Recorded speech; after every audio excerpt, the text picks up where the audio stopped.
መጽሐፍ ቅዱስ ላይ መጥምቁ ዮሐንስ ሲናገር የእግዚአብሔር መንግስት ቀርባለች የሚል የወንጌል ብርሃን ነው ህዝቡን ለንስሐ የጠራው። ወንጌል በሌለበት ንስሐ የለም። እግዚአብሔር የጥፋተኝነት ስሜት ስለተሰማን አይደለም እግዚአብሔር የሚከብረው፣ እግዚአብሔር አቅጣጫ ስለለወጠ የኃጢአትን ስርየት በኔም በማመን በተቀደሱ መካከል ርስትን ያገኙ ዘንድ ከጨለማ ወደ ብርሃን ከሰይጣንም ስልጣን ወደ እግዚአብሔር ዞር እንዲሉ አይኖቻቸውን ትከፍት ዘንድ ከአሕዛብ ወደ እነርሱ ከምልካ ከአሕዛብ አድንሃለሁ። አያችሁ። ስለዚህ ወንጌል ሲሰበክ የሚበራው ብርሃን ሰዎችን ወደ እግዚአብሔር ዞር እንዲሉ ያደርጋቸዋል። ንስሐ ማለት መመለስ ነው። ንስሐ ማለት አቅጣጫ መለወጥ ነው። መጽሐፍ ቅዱስ ብሉይ ኪዳንም ላይ ሲናገር ኃጢአቱን የሚናዘዝልና የሚተዋት ይላል። ፍሬ ያለው ማለት ነው። ወደ መተው ህይወት ውስጥ ትላንት ከነበረን አቅጣጫ ለመውጣት የሚያስችለው እውነተኛ ንስሐ በክርስቶስ ኢየሱስ የተገለጠው ብርሃን ብቻ ነው። ንስሐ ለመዳን ኮንዲሽን አይደለም። ንስሐ የመዳን ነው።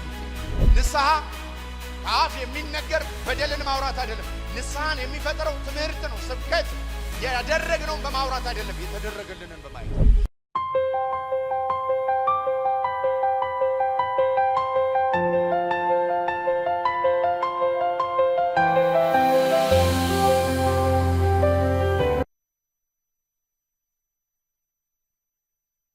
አምላክ ነው። ዛሬ እንድንመለከተው የፈለኩት ዮሐንስ ወንጌል ምዕራፍ 8 ላይ ከቁጥር 1 ጀምሮ የእግዚአብሔርን ቃል እንመለከታለን። ከዛ በኋላ ርዕሱን ነግራችኋለሁ። ዮሐንስ ወንጌል ምዕራፍ 8 ከቁጥር 1 ጀምረን ስንመለከት እንዲህ የሚል ቃል አለ። ኢየሱስ ግን ወደ ደብረ ዘይት ሄደ። ማለዳም ደግሞ ወደ መቅደስ ደረሰ። ሕዝቡም ሁሉ ወደ እርሱ መጡ። ተቀምጦም ያስተምራቸው ነበር። ጻፎችና ፈሪሳውያን በምንዝርና የተያዘች ሴት ወደ እርሱ አመጡ። በመካከልም እርሷን አቆሙ። መምህር ሆይ ይህች ሴት ስታመነዝር ተገኝታለች፣ ተያዘች።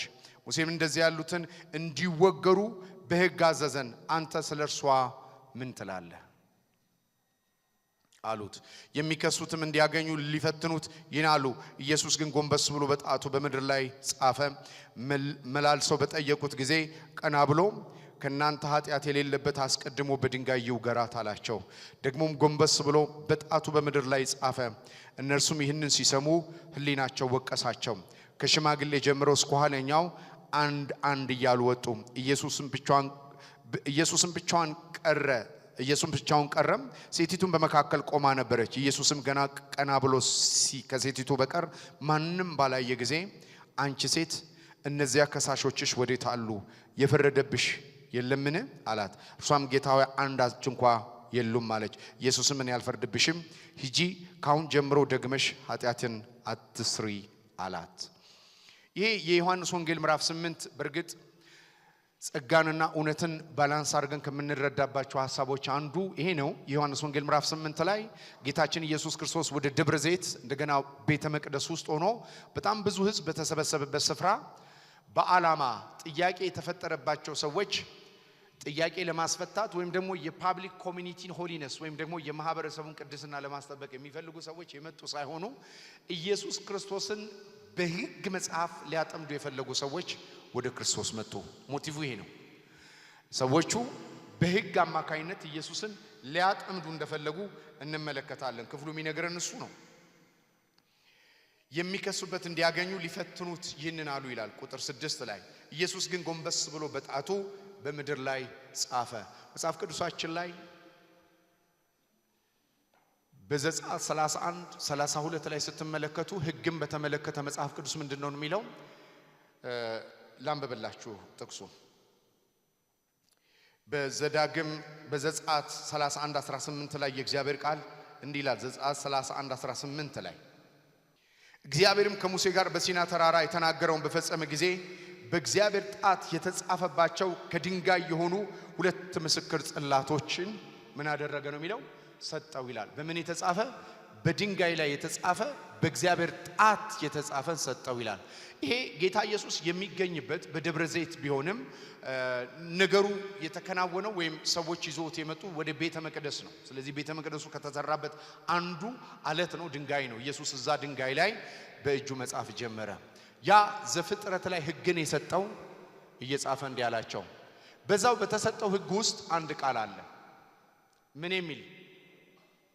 ማንኛውም ሰው በተገኘበት ኃጢአት ድንጋይ መወገር አይችልም፣ መፍረድም አይችልም።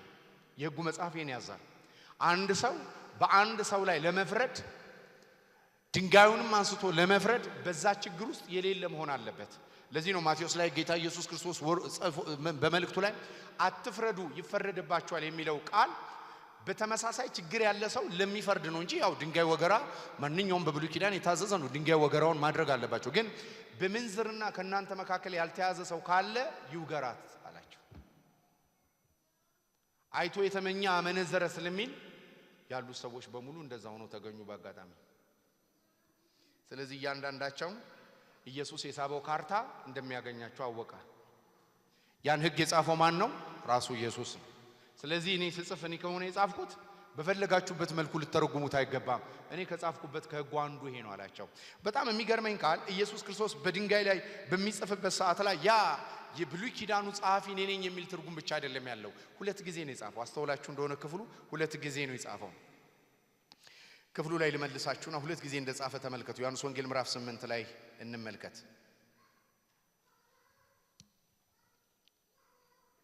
የሚከሱት እንዲያገኙ ፈተኑት። ኢየሱስ ግን ጎንበስ ብሎ በጣቱ በምድር ላይ ጻፈ ይልና ቁጥር 8 ደግሞ ጎንበስ ብሎ በጣቱ በምድር ላይ ጻፈ ይላል። ሁለት ጊዜ ነው የጻፈው። የሙሴ ሕግ ታውቃላችሁ ሁለት ጊዜ እንደተጻፈ። አንደኛ ተጽፎ ለሙሴ ከተሰጠው በኋላ በሁለቱ ጽላቶች ይዞ ሲወርድ እስራኤላውያን በአሮን አማካኝነት ይዘውት የወጡትን ወርቅ ወደ ጣዖት በመለወጥ አምልኮ እንደጀመሩ መጽሐፍ ቅዱስ ይነግረናል። ከዛ በኋላ ማምለክ ከጀመሩ በኋላ ሙሴ የሕጉን ጽላት እንዳፈረሰው የሕጉን ጽላት ከእጁ ጥሎ እንደሰበረው እንመለከታለን። ከዛ በኋላ ብዙዎች እንዳለቁ መጽሐፍ ቅዱስ ይነግረናል። ከዛ በኋላ ከሞቱ በኋላ እንደገና ደግሞ ሙሴ ወደ ላይ ወጥቶ በጽላት የተጻፈውን ቃል ይዞ እንደወረደ እንመለከታለን። አንደኛው ከሕዝቡ ኃጢአት በፊት ነው። ሁለተኛው ደግሞ ሕዝቡ ኃጢአት ከሰራ በኋላ ሄዶ የተቀበለው ቃል ነው። ኢየሱስ ክርስቶስ ሁለተኛ ይነግራቸዋል። ሁለተኛ የጻፈበት ሁለተኛውን ሐሳብ ከይቅርታ በኋላ የተጻፈውን አመልካች የሆነ ሐሳብ ከተናገረ በኋላ ጌታ ኢየሱስ እንደዚህ አላት፣ ኃጢአትሽን ይቅር ብያለሁ አላት። ስለዚህ ደግመሽ ኃጢአትን አትስሪ። ንስሐ ማለት ዛሬ እሱን ነው የማወራው። ንስሐ ማለት እንዲደረግልን የምንጠይቀው ሳይሆን የተደረገልንን በማወቅ ያለ የህይወት ስርዓት ነው። መጽሐፍ ቅዱሳችን ስለ ንስሐ የሚናገረውን ሐሳብ እንመለከታለን። ጌታ ኢየሱስ እዚህ ጋር ብቻ አይደለም። በተለይ ወደ ማቴዎስ፣ ማርቆስና ሉቃስ የዘገቡት ሲኖፕቲክ ጎስፔል የምንላቸው ወይም ደግሞ አንድ አይነት ምዝገባ ያላቸውን የመጽሐፍ ቅዱስ ክፍሎች በምንመለከትበት ሰዓት ላይ ጌታ ኢየሱስ ትኖርበት ከነበረው ምንዝርና ይቅር ያላት ሴት ወደ ጌታችን ወደ ኢየሱስ ክርስቶስ ምንም አይነት ተከታታይ ትምህርት ሳትማር አምልኮ እንደጀመረች፣ ያልባልጥሮስ ሽቶ እንዳፈሰሰች፣ እግሩንም በእንባው ታረስ እንደነበረ፣ በፀጉሯም ደግሞ ታደርቅ እንደነበረ መጽሐፍ ቅዱስ ይነግረናል። ይህንን አምልኮ ያመጣው የይቅርታ ህይወት ነው። የአዲስ ኪዳን የይቅርታ መሰረት የቱ ጋር እንዳለ ፓራዳይሙን ካላወቅን በስተቀር ይቅርታ ወይም ደግሞ ንስሐ የሚለው ሐሳብ ሰዎች ከብዙ አንጻር ስለሚጠቅሱት በአዲስ ኪዳን ውስጥ ኮንፊውዝ ከሆኑ ወርዶች አንዱ ንስሐ ነው።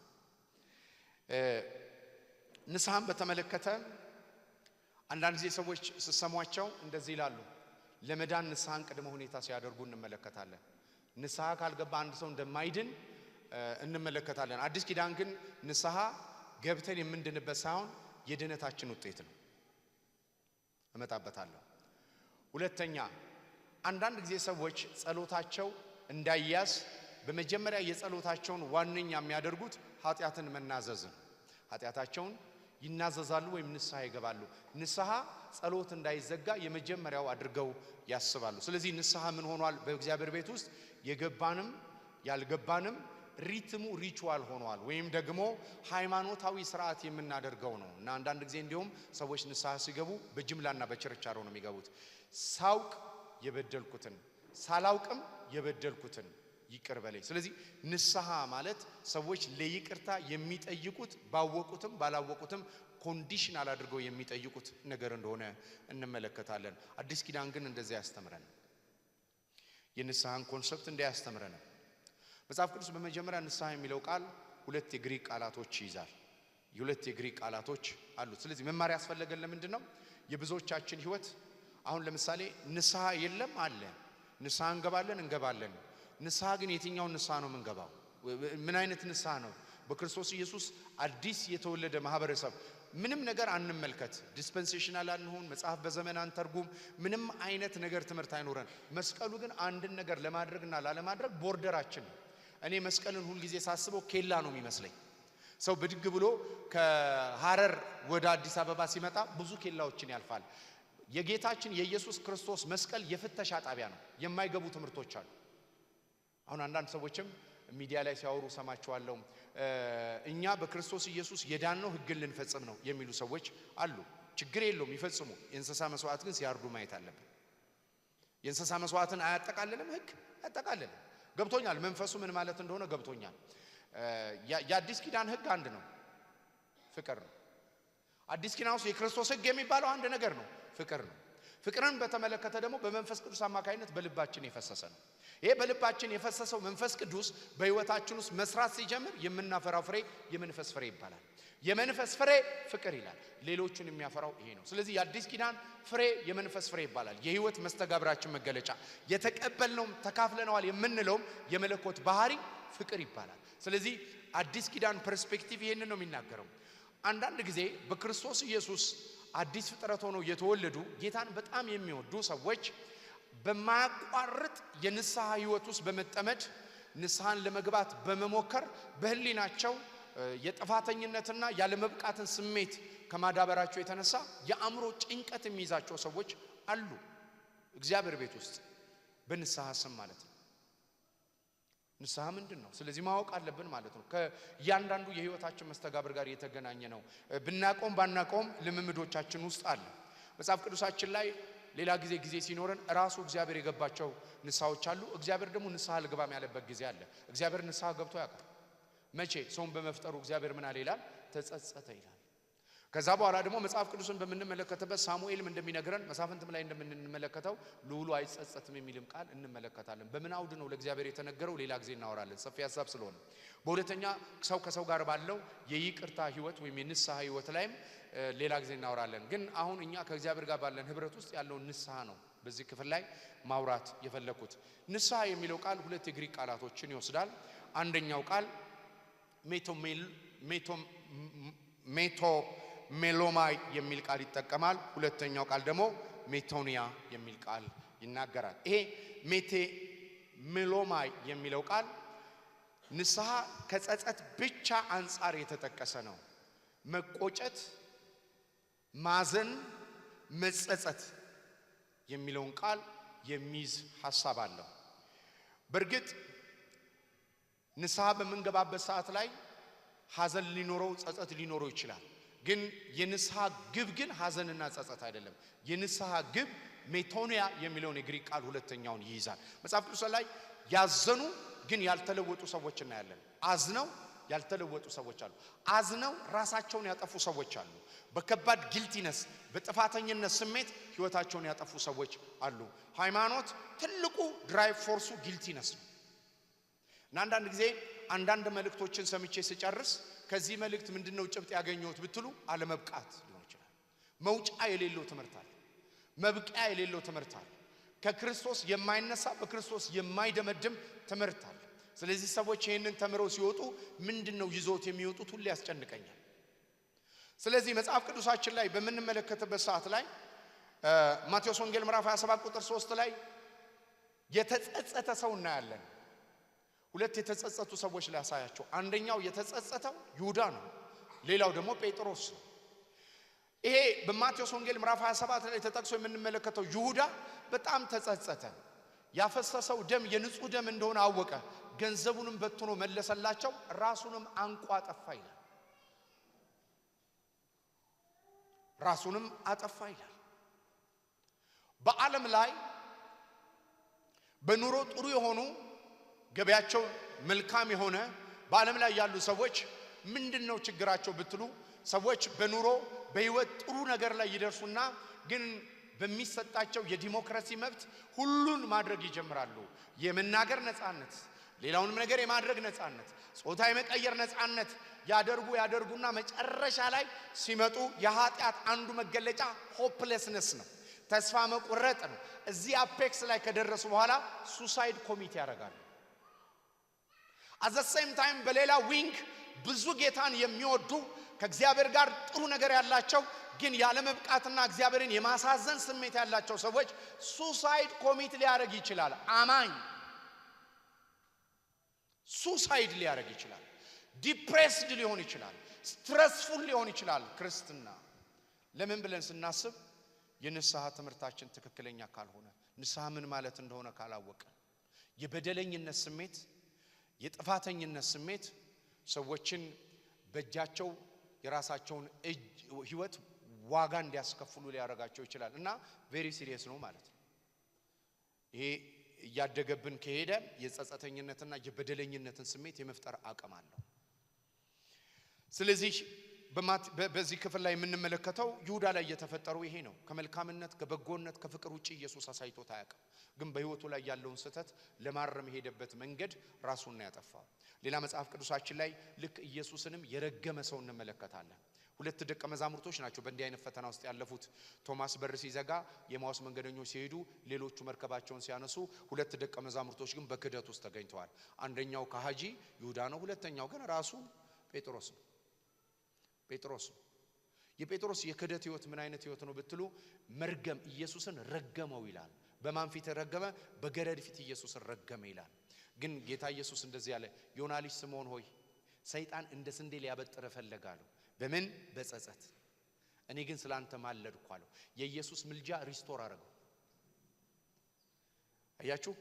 ይሄ ምን አይነት ጸጸት ነው ብላችሁ ብትመለከቱ፣ ለንስሐ ለመመለስ የሚሆን ጸጸት አድርጓል። ያኛው ግን ለጥፋት የሚሆን መጽሐፍ ቅዱስ ላይ ሌላ ማሳያችኋለሁ።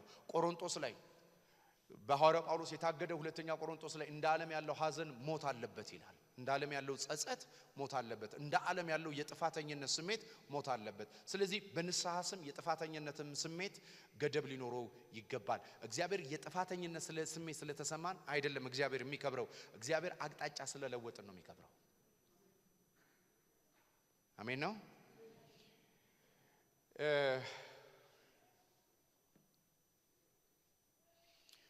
የመግቢያ ርዕሴ ሮሜ 2:4 ላድርግ። ሮሜ 2:4 እንደሚል ቃል አለ። ወይስ የእግዚአብሔር ቸርነት ወደ ንስሐ እንደሚመራ ሳታውቅ ቸርነቱንና የመቻሉን የትዕግስቱን ባለጠግነት ትንቃለህን? ስለዚህ ምን የእግዚአብሔር ቸርነት የእግዚአብሔር ማዳን በህይወት ላይ ሲገለጥ ሰዎች ቼንጅ ኦፍ ማይንድ ያመጣሉ፣ ወይም ደግሞ የይቅርታን ልብ ያዳብራሉ። ስለዚህ ሁለት አይነት ንስሐዎች አሉ። በጣም ሲሪየስ ሆናችሁ ስሙኝ። አዲስ ኪዳንንና ብሉይ ኪዳንን ዳይሴክት የሚያደርገው የንስሐ መንገድ ይሄ ስለሆነ መጽሐፍ ቅዱሳችን በተለይ በአዲስ ኪዳን ደጋግሞ የሚነገረን የእግዚአብሔር ቸርነት ነው ለንስሐ የሚያቀርበን ይላል። ሌላ ጥቅስም ልጠቅስላችሁ ይችላል። ሐዋርያት ሥራ ምዕራፍ 26 ቁጥር 18 ላይ የኃጢአትን ስርየት በኔም በማመን በተቀደሱ መካከል ርስትን ያገኙ ዘንድ ከጨለማ ወደ ብርሃን ከሰይጣንም ስልጣን ወደ እግዚአብሔር ዞር እንዲሉ አይኖቻቸውን ትከፍት ዘንድ ከአሕዛብ ወደ እነርሱ ከምልካ ከአሕዛብ አድንሃለሁ። አያችሁ? ስለዚህ ወንጌል ሲሰበክ የሚበራው ብርሃን ሰዎችን ወደ እግዚአብሔር ዞር እንዲሉ ያደርጋቸዋል። ንስሐ ማለት መመለስ ነው። ንስሐ ማለት አቅጣጫ መለወጥ ነው። መጽሐፍ ቅዱስ ብሉይ ኪዳንም ላይ ሲናገር ኃጢአቱን የሚናዘዝልና የሚተዋትም ይላል። ፍሬ ያለው ማለት ነው። ወደ መተው ህይወት ውስጥ ትላንት ከነበረን አቅጣጫ ለመውጣት የሚያስችለው እውነተኛ ንስሐ በክርስቶስ ኢየሱስ የተገለጠው ብርሃን ብቻ ነው። ያለዚህ ብርሃን እውነተኛ ንስሐ የለም። ለዚህ ነው መጽሐፍ ቅዱስ ላይ መጥምቁ ዮሐንስ ሲናገር የእግዚአብሔር መንግስት ቀርባለች የሚል የወንጌል ብርሃን ነው ህዝቡን ለንስሐ የጠራው። ወንጌል በሌለበት ንስሐ የለም። ንስሐ ለመዳን ኮንዲሽን አይደለም። ንስሐ የመዳን ግን ውጤት ነው። ንስሐ ከአፍ የሚነገር በደልን ማውራት አይደለም። ንስሐን የሚፈጥረው ትምህርት ነው፣ ስብከት ነው። ያደረግነውን በማውራት አይደለም፣ የተደረገልንን በማየት ነው። እቺን ብቻ ፎከስ አድርጌ ሙሉ ሐመር ማድረጉ እቺ ክፍል ነው። ንስሐ ማለት ያደረግነውን በማየት የሚመጣ አይደለም፣ የተደረገልንን በማየት የሚመጣ ነው። አሜን ነው። ስለዚህ እውነተኛ ንስሐ እንዲኖረን እውነተኛ ብርሃን ውስጥ አቬሌብል መሆን አለብን። የእግዚአብሔር ብርሃን ሁሌ መጠየቅ አለብን። ወደ ብርሃኑ በቀረበን ጊዜ አቅጣጫ እንለውጣለን። እኛ እጅ ያለውን እንጥላለን፣ እግዚአብሔር የማይከብርበትን እንጥላለን።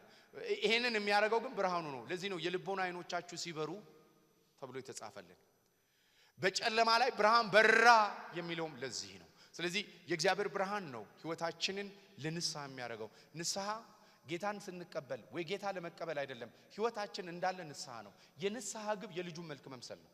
የልጁን መልክ እስካልመሰልን ድረስ ህይወታችን በንስሐ ውስጥ ያልፋል። ምን ማለት ነው? ከአንድ ክብር ወደ ሌላ ክብር የምንለወጥበት የህይወት አቅጣጫ ለውጥ ማለት ነው። ሜቶኒያ የሚለው ቼንጅ ኦፍ ማይንድ ነው የሚያሳየው።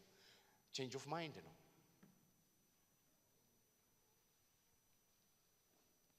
ንስሐ በብሉይ ኪዳንና በአዲስ ኪዳን የሚለየው ዳይሴክት የሚያደርገው ነገር ምንድነው ብትሉ፣ ንስሐ በብሉይ ኪዳንም እንዲኖር ያደረገው እግዚአብሔር ነው። በአዲስ ኪዳንም ንስሐ እንዲኖር ያደረገው እግዚአብሔር ነው። የብሉይ ኪዳን የንስሐ ግብ አንድ ነው። ሰዎች የሚያደርጉትን አይተው ወይም ሰዎች ከሚሰሩት ነገር ተነስተው ሰዎች የሚያደርጉትን ተመልክተው ወደ ክርስቶስ ዞር እንዲሉ ነው። በደንብ ስሙኝ። እግዚአብሔርን የሚያውቁ ህግ የተሰጣቸው ሰዎች ንስሐ የሚመረኮዘው ድርጊታቸው ላይ ነው። ጠቅሳለሁ። መጽሐፍ ቅዱስ ሮሜ 2 ላይ ሲናገር እግዚአብሔርን የማያውቁ ህግም የሌላቸው ሰዎች ህሊና የሚባል ተሰጥቷቸዋል። ህሊና ሰው ከሚሰራው የሚነሳ ወቀሳን የያዘ ነው። ህግ ደግሞ ሰው የሚያደርገው ነገር ሮንግ መሆኑን እንዲጠቁም የተሰጠ ነው። እነዚህ ሁለቱ ናቸው የብሉይ ኪዳንና የፍጥረታዊ የንስሐ መሰረቶች፣ ህሊናና ህግ ይባላሉ። እግዚአብሔር ሆይ በኢየሱስ ስም አይኖቻችን ለዚህ እውነት ይከፈት። በህሊና የሚደረግ ንስሐ የአዲስ ኪዳን ንስሐ አይደለም። በህግ በኩል የሚደረግ ንስሐ የአዲስ ኪዳን ንስሐ አይደለም። ለምን? ሁለቱም የሚጠቁሙት ያደረግነው ላይ ነው። የአዲስ ኪዳን ንስሐ የሚጠቁመው ኢየሱስ ላይ ነው። የእምነታችን ጀማሪና ፈጻሚ ላይ በመጠቆም ነው ንስሐ አቅጣጫን የምንለውጠው። የአዲስ ኪዳን የንስሐ መሰረት ራሱ ኢየሱስ ነው። የብሉይ ኪዳን የንስሐ መሰረት እኛ ነን። እኛ ለምን ተፈለገ? እንድንወቀስ፣ ጥፋተኝነት እንዲሰማን፣ ከዛስ ወደ ክርስቶስ ዞር እንድንል። ተክሳላው መጽሐፍ ቅዱሳዊ የሆኑ ጥቅሶች አሉ። የዕብራውያን 6:1-2 ተመልከቱ።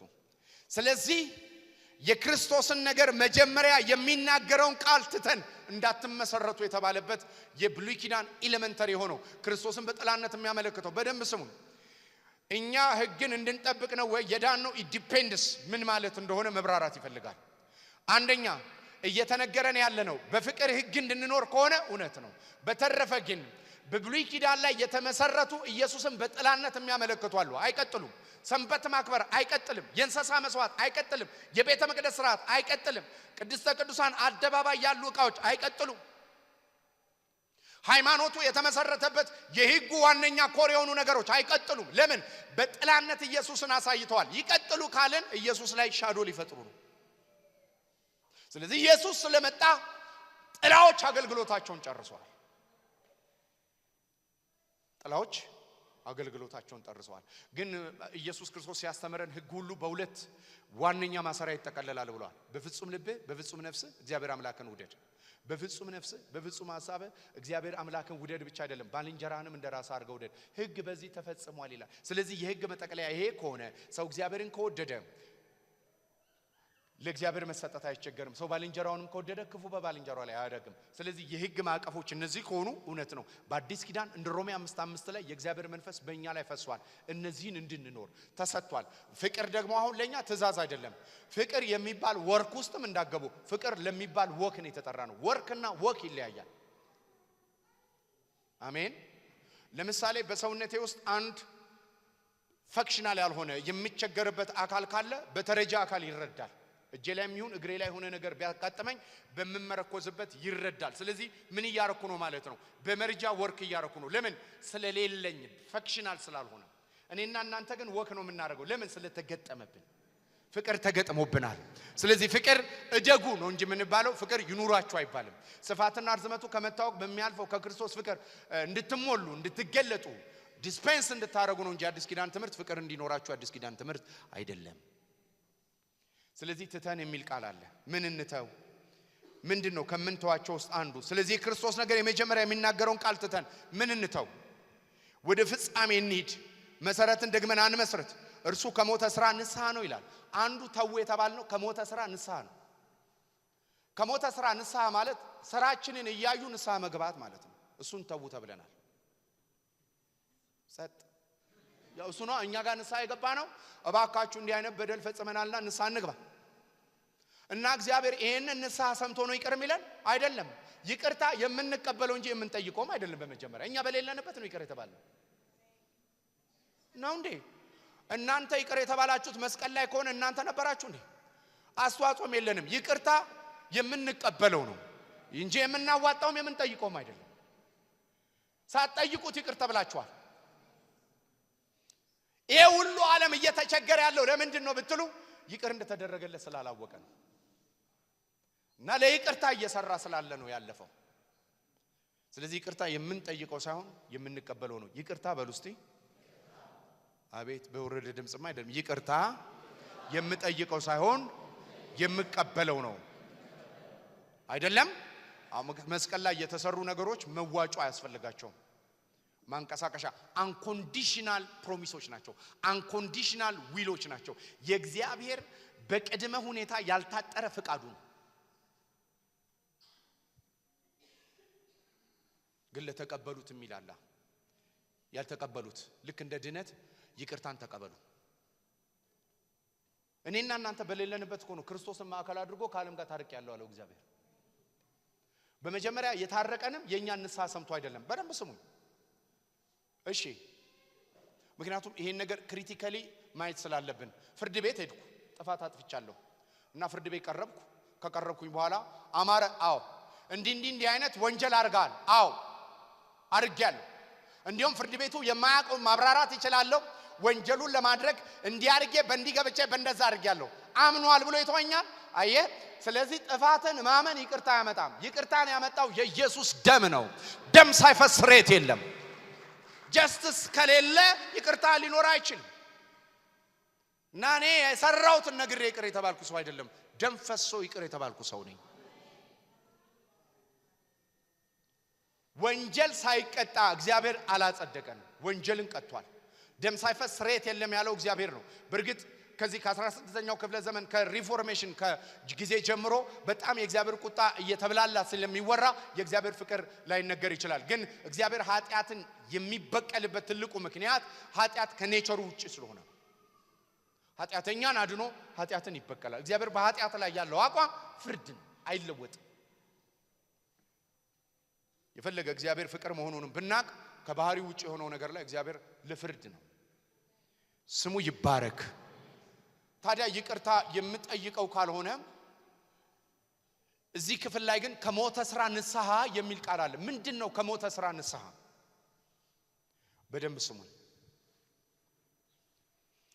በሕግ በኩል የተሰጡ አርግና አታድርግ የሚሉ ትእዛዞች ነበሩ።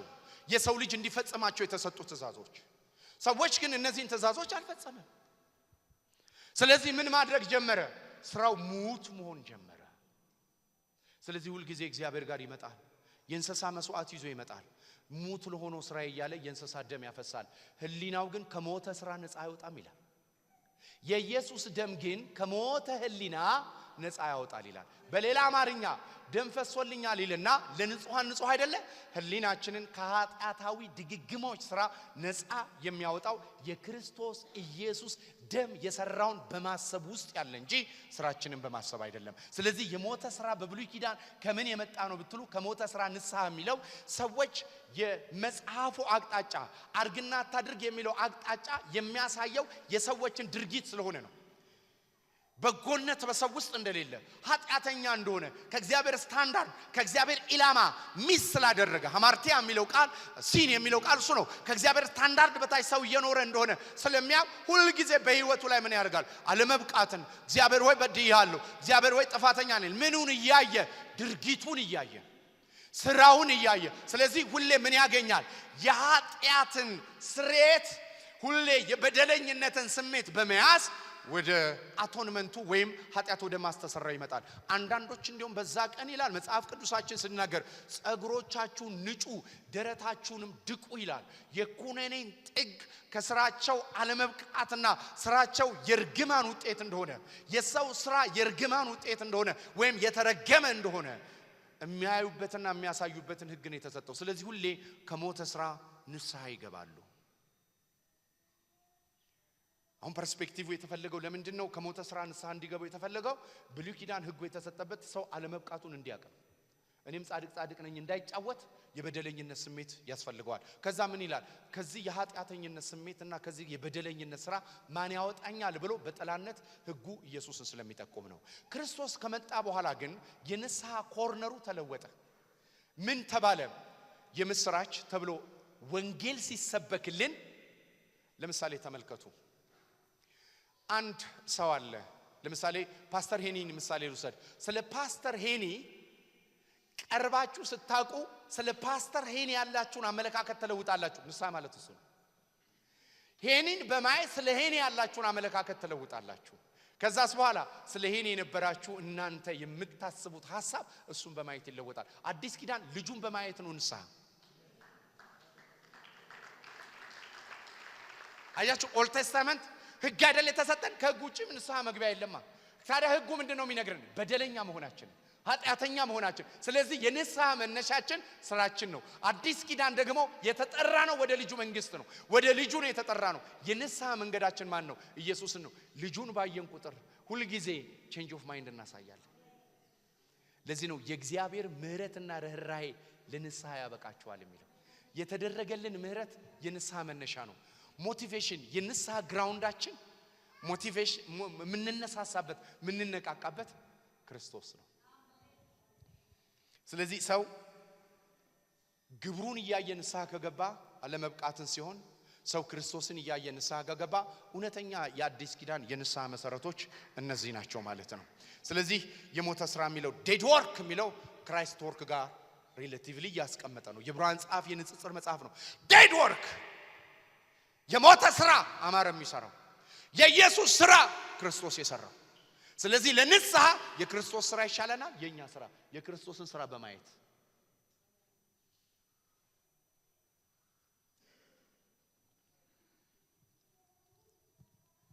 ይሄ የክርስቶስን ስራ በማየት እንድንለወጥ የሚያደርገን ነገር ምንድነው ብላችሁ ታስቡ? ልክ የክርስቶስ ኢየሱስን ሞትና ትንሳኤ ማየት ስትጀምሩ እናንተ ውስጥ ያለው የልጁ ህይወት መንቀሳቀስ ይጀምራል። ሁለትዮሽ ነው። በማየት ውስጥ የሚንቀሳቀስ ህይወት አለ። ጥፋቴንስ በደሌንስ በማየት የሚቀሰቀስ ህይወት የለም። ትክክል ነው። ጥፋተኛ ነኝ፣ በደለኛ ነኝ፣ አጥፍቻለሁ፣ አለቀስኩ። ሶዋት እግዚአብሔር ይቅር እንዲለኝ ነው። እግዚአብሔር ድሮ ነው ይቅር ያለኝ እና እንደዚህ አይነት ችግሮች በኔ ህይወት ውስጥ መኖሩን ምን ያደርጋል? የልጁ ክብር በኔ እንዳይገለጥ ከልክሎታል። ስለዚህ ወደ ክብር ይዞን የሚገባው ንስሐ ምን አይነት ክብር ነው? ከአንድ ክብር ወደ ሌላ ክብር የምንለወጠው የልጁን መልክ በማየት ነው። ፎከስ አድርጉ። ከኢየሱስ ውጪ ሌላ ነገር ፎከስ ይውላችሁ። ወደ ራስ መመልከት ወይ የበታችነት ወይ የትዕቢት ምልክት ነው። ራስ ተኮር ትምህርቶች አሉ። ራስ ተኮር ወንድሜ ራስን እኔ ራሴን ባየው ከድካሜ ውጭ መመካበት ነገር የለም። አትኩር ራስ ላይ እኔ ላይ። የአዲስ ኪዳን ራስ ተኮር ትምህርት አይደለም። ራስን አተኩረ ተመልከት አይደለም የሚለው። የእምነታችሁ ጀማሪና ፈጻሚ የሆነውን ክርስቶስን ተመልከቱ እና ምን ይመጣል? ብመለከተው ምን ይመጣል? ሩጫችሁን በትዕግስት መሮጥ ትችላላችሁ፣ ቶሎ የሚከባችሁንም ኃጢአት ታስወግዳላችሁ። ለብዙ ጊዜ የወሰድነው መድኃኒት ጓደኛችን ሊሆን ይችላል፣ ግን መፍትሄ አይደለም። አንድ የወሰድነው የሚያሽር መድኃኒት ኢየሱስ ይባላል። እስቲ አሜን። ክብር ለኢየሱስ ይሁን።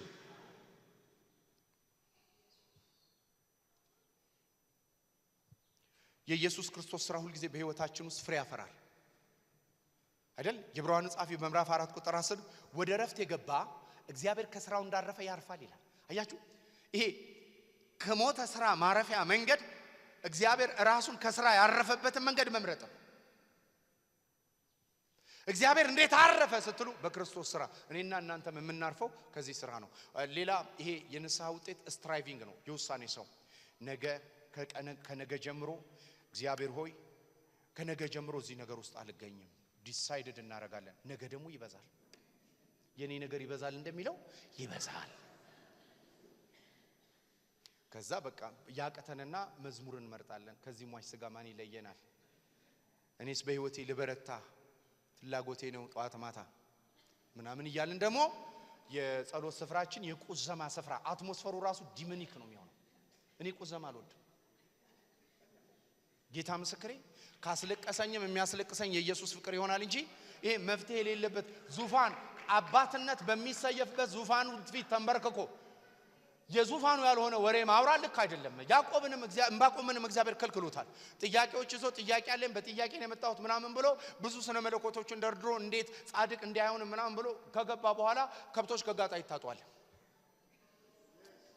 ምን ተሸነፈ ኢሳይያስም እንደዛ ነው ያለው ረጅምና ከፍ ባለ ዙፋኑ ላይ ሳየው አለ በማይመጠን ህይወት ውስጥ አያችሁ ከብርሃኑ ነው ህይወታችንን ማየት ለለውጥ የሚዳርገው እንጂ ከኛ ወደዛ አይደለም ከዛ ኢሚዲየትሊ መለወጥ ጀመረ አንደበቴን እሳት ያስፈልገዋል አለ ሁሉ ጊዜ ንስሐ ወደ ጌታ እስክንሄድ የምንኖረው ህይወት ግን እውነተኛ ንስሐ ይውላችሁ ዲሰፕሽን ስላለብን በጥቅስ እንደግፈዋለን ውስጣችን ጥላቻ ተቀምጦ ውስጣችን ሐዘን ተቀምጦ ውስጣችን የሰው ሞት የሰው ውድቀት እየፈለግን ደስ ይያለን ውስጣችን ይሄ ተቀምጦ ግን ጥቅስን ተቀሳለ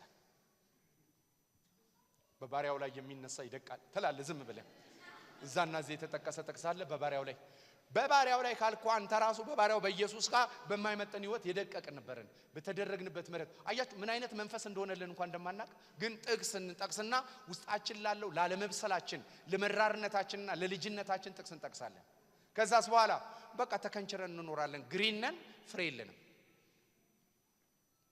ፍሬ ማፍራት የምትፈልጉ ከሆነ ጄኒውን ንስሐ ያለው ኢየሱስን በማየት ውስጥ ነው እኔ ዳዊት ደስ ይለኛል ፈትነኝ ይለዋል ለምን እንዳለው ታውቃላችሁ አንድ ጊዜ የተወሳሰበ ወንጀል ሰራ ማንንም ሊያቆም የማይችለው ወንጀል እግዚአብሔር ግን ያዘው ምንድነው ያደረገው አሞናዊውን ሰውዬ በፈሪዛውያን ሰይፍ አስገደለ ከዛ ማንንም ሰው የሚያቀው ሰልፍ ላይ ሄዶ ሰውየው እንደሞተ ነው እግዚአብሔር ግን ያቀ ነበር ከዛች ጊዜ ጀምሮ እንዲህ ማለት ጀመረ ራቆቴ ነኝ ሐኪም ቤት እንደምትሄዱት ፈትነኛል ሰው ከታመመ እኮ መርፌ ለመዋጋት ዝቅ አርግ ሲባል ዝቅ ያደርጋል ደረትን ግለጥ ከተባለ ገለጥ ያደርጋል ተገለጥ ንስሐ ማለት በሱ ፊት መገለጥና መጋለጥ ነው ወደ ብርሃን መጋለጥ ነው ወደ ልዑሉ ብርሃን መጋለጥ ነው ወደሱ ስንጋለጥ ወደሱ ስንቀርብ እግዚአብሔር የማይከብርበትን ነገር ያነሳዋል ክብር የሌለበትን ነገር ያነሳዋል እንጂ አሁን ይሄ ሪቹዋል ዘመን ለጧት በማላቆም ቀኑን ሙሉ ሱል በሐሳብ የበደልኩም በስሜት በፍቃድ የሚለው እዛኛው ቤት ነው ያለው መዝሙረ ዳዊት መድገም ጋር አንድ አይነት ይሄ ድግግሞሽ ነው የድግግሞሽ ጸሎት ተው ደጋሚ እንኳን በዚህ ዘመን ላይ አረባውም ይደግማል እኛ እናፈርሳለን ስሙ ይባረክ ኢየሱስ ያድናል ስለዚህ አዲስ ኪዳን ከሞተ ስራ ንስሐ ሳይሆን አያችሁ ከሞተ ስራ ንስሐ የሚገቡት ለምንድነው በእግዚአብሔር ለማመን እኛ ግን በክርስቶስ በማመን ውስጥ ያለ ንስሐ ነው ወደ እግዚአብሔር ያመጣል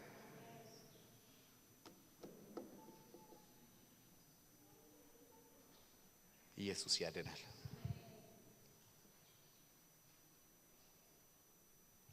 21 ላይ ሐዋርያ ሥራ ቅድም የጠቀስኳት ጥቅስ እቺ ናት ወደ እግዚአብሔር ዘንድ ንስሐና በጌታችን በኢየሱስ ክርስቶስ በማመን ለአይሁድ ለግሪክ ሰዎች እየመሰከርኩ አያችሁ ወንጌል ነው የንስሐ መሰረት ወንጌል ነው የዳይሬክሽን መለወጥ መሰረት አሁን እዚህ ጉባኤ ላይ ከቤት ተሳዶ የሚኖር ጌታን ባገኘ ጊዜ ወላጆቹን ትቶ ንብረት ትቶ ሀብት ትቶ ገንዘብ ትቶ ንቆ የሄደ ሰው እዚህ ጉባኤ ላይ አሁን ብናስመሰክር ብዙ ሰው አለ ስለ ኢየሱስ ለምንድነው እንዲህ አይነት ጥንካሬ የመጣው ብትሉ እንዲህ አይነት ዳይሬክሽን ለምን ያዘ ብትሉ የገባው ወንጌል ነው የሚመርጠውን የህይወት ስርዓት ይመረጠለት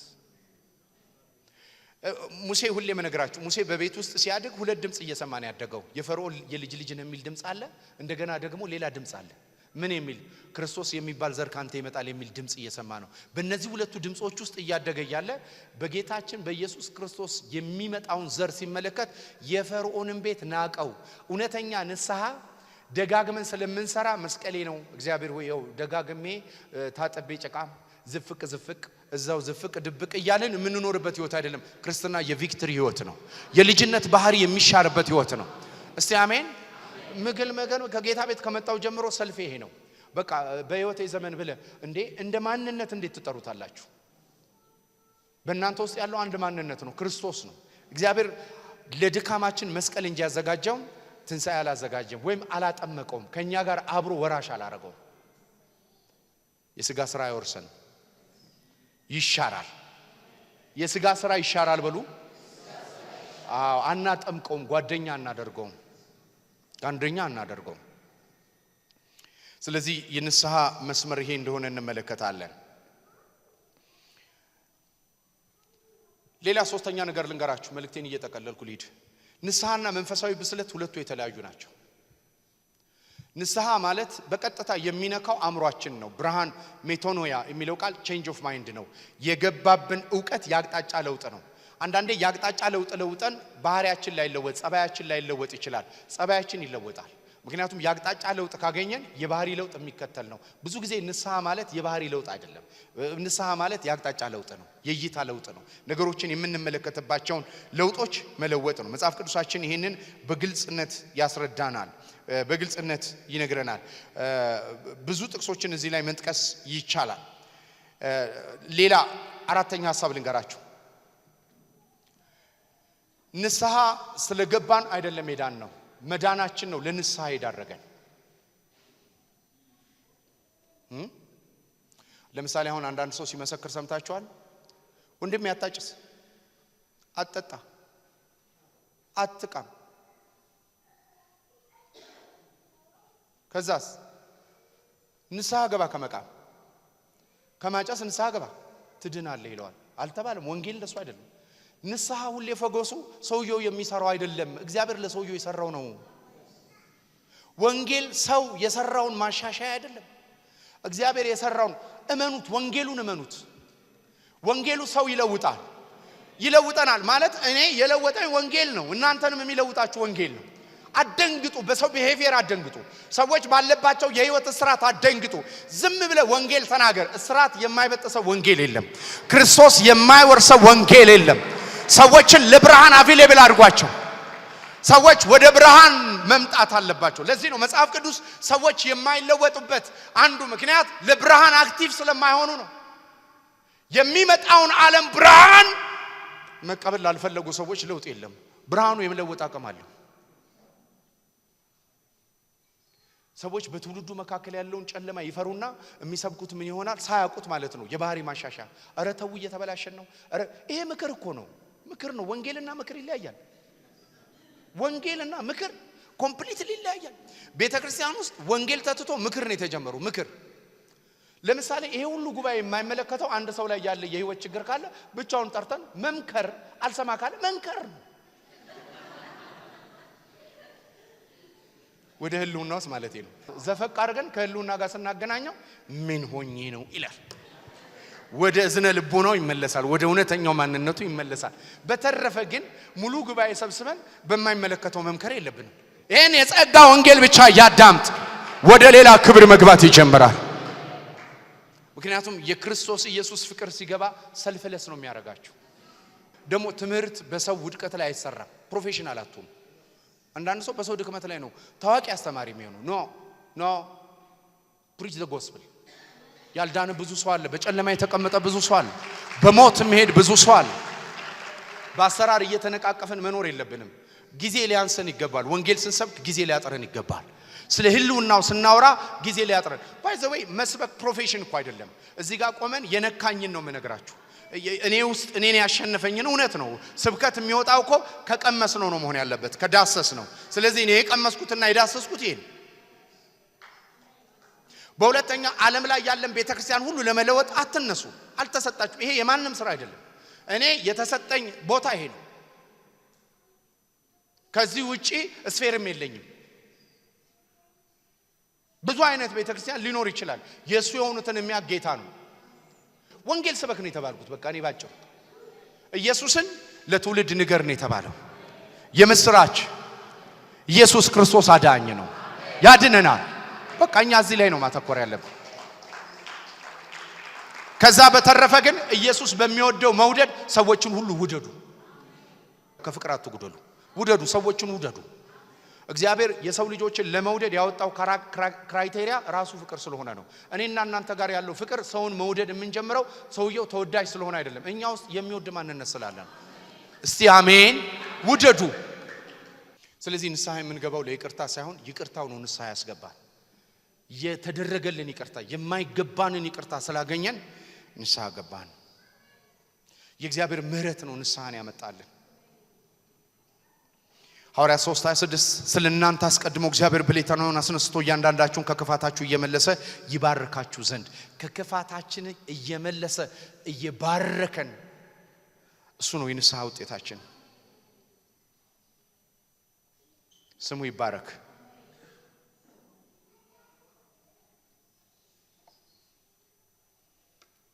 ስለዚህ አንድ ነገር ጸልዬ ልጨርስ። ቅድምም ጸልያለሁ ልጨርስ። እሱ ነው እኔ ልብ ውስጥ ያለው። የንስሐን አቅማችሁን ለማብዛት ስለ ኢየሱስ ያላችሁ ብርሃን ይጨምር። ኢየሱስ እየገባችሁ ሲሄድ የንስሐ ህይወት ይኖራችኋል። ማለት በፊት የምትኖሩበትን የህይወት አቅጣጫ ትለውጣላችሁ። መጽሐፍ ቅዱስ አዲስ ኪዳን ላይ ለንስሐ መነሻው ሰው አይደለም። ለንስሐ መነሻው ኔጌቲቭ አይደለም፣ ፖዚቲቭ ነው። ዲስትራክሽን አይደለም። እግዚአብሔር በክርስቶስ ያደረገው ኮንስትራክሽን ነው። ፕሪስክሪፕቲቭ አይደለም፣ ዲስክሪፕቲቭ ነው። ከስራችን አይጀምርም፣ ከስራው ይነሳል። ስለዚህ በህይወታችሁ የማትወዱት ነገር ካለ ብርሃን ጠይቁ። በህይወታችሁ የምትደክሙበት ነገር ካለ እግዚአብሔር ወይ ብርሃንህን በዚህ ነገር አብራ። ብርሃን በጨለማ ላይ ሲበራ ጨለማም አይችልም፣ መቆም አይችልም። ጨለማ መክረም አይችልም። ጨለማ እኮ ይኸውላችሁ ፕሬዘንስ ብቻ አይደለም፣ ስትሮንግ ሆልድ አለው።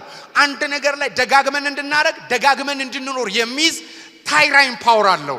ግን ብርሃን ሲገባ ኃይሉም ይወሰዳል፣ ብርሃንም ይበራልናል። ብርሃን ከበራልን በኋላ ደግመን መያዝም አንፈልግም። እስቲ አሜን። ብርሃንን የሚያመጣው ስለ ክርስቶስ ያለው ዕውቀት ነው።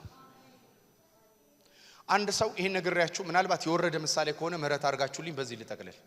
አንድ ሰው በጣም በተወሰነ የኑሮ የህይወት ስትራታ ውስጥ እየኖረ ያለ ተቸግሮ የሚያሳልፍ ሰው እናትና አባቱ ግን ባለጠጋ የሆነውና ለሱ ንብረት ተውለት እንደሄዱ ያላወቀ ሰው በብዙ ስትራግል የሚያልፍ ሰው ይሄን ያወቀ ጊዜ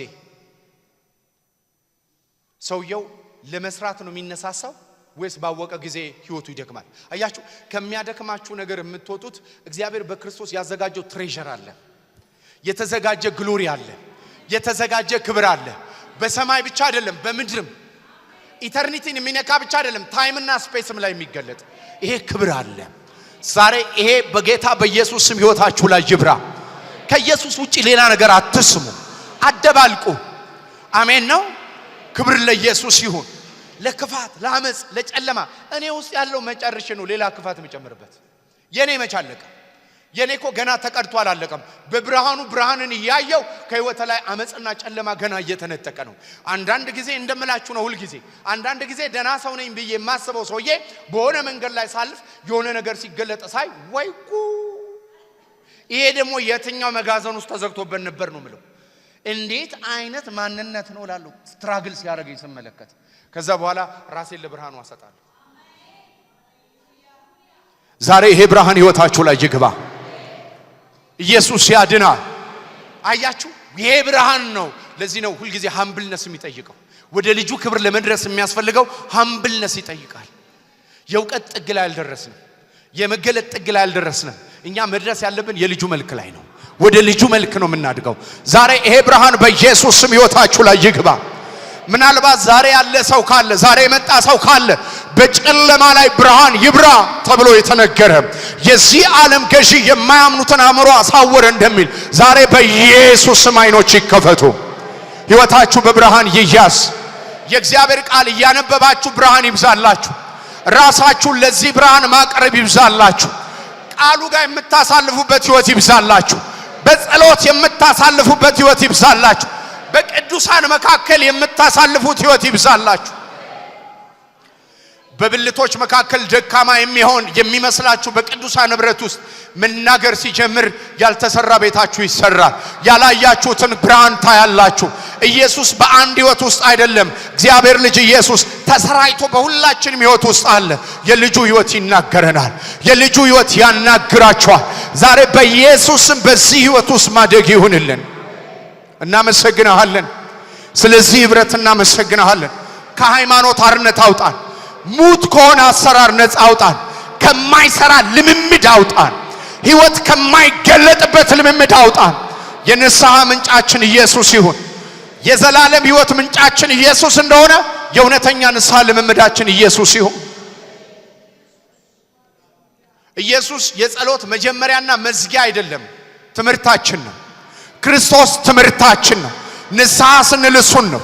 ቅድስና ስንል እሱን ነው። ይቅርታ ስንል እሱን ነው። ቤዛነት ስንል እሱን ነው። የኃጢአት ስርየት ስንል እሱን ነው። ቅድስናን ስናወራ እሱ ነው። የመንፈስ ፍሬ ስናወራ እሱ ነው። ዓለማዊ ምኞትን መካድ ስናወራ እሱ ነው። የሚመጣውን ተስፋ መጠበቅ ስናወራ እሱ ነው። ኢየሱስን ነው የምናወራው። ይህ ህይወት ይብዛልን። ክርስቶስን ፎከስ ያደረገ ክርስቶስን ማዕከል ያደረገ አእምሮ በኢየሱስ ስም ስጠን። የክርስቶስ አእምሮ አለን እንደተባለ አሕዛብ በአእምሮ ከንቱነት ይመላለሳሉ እንደተባለ ከከንቱ አእምሮ ወደ ክርስቶስ አእምሮ መልሰን የዚህ ዓለም ገዢ አእምሮን እንዳሳወረ ከታወረ አእምሮ ብርሃን ወደ ተሞላ ወደ ልጅ አእምሮ በኢየሱስ ስም መልሰን ለማይረባ አእምሮ ተላልፎ ተሰጡ ይላል። እኛ ደግሞ እግዚአብሔር ወይ በልጅ ባለው አእምሮ ውስጥ እንያዝ። ኢየሱስ እንደሚያስበው ኢየሱስ እንደሚሰራው የሚሰራ የሚያደርግ በንግግርና በስራ ብርቱ የሆነው ኢየሱስ በእኛ ሆኖ ይገለጥ እና ከብረሃለን። ይሄ ከሰዓት የክብር ከሰዓት ይሁን። በጌታ በኢየሱስ ስም ባረኳችሁ። የእግዚአብሔር አብ ፍቅር፣ የጌታችን የኢየሱስ ክርስቶስ ጸጋ፣ የመንፈስ ቅዱስ ህብረት ከናንተ ጋር ይሁን።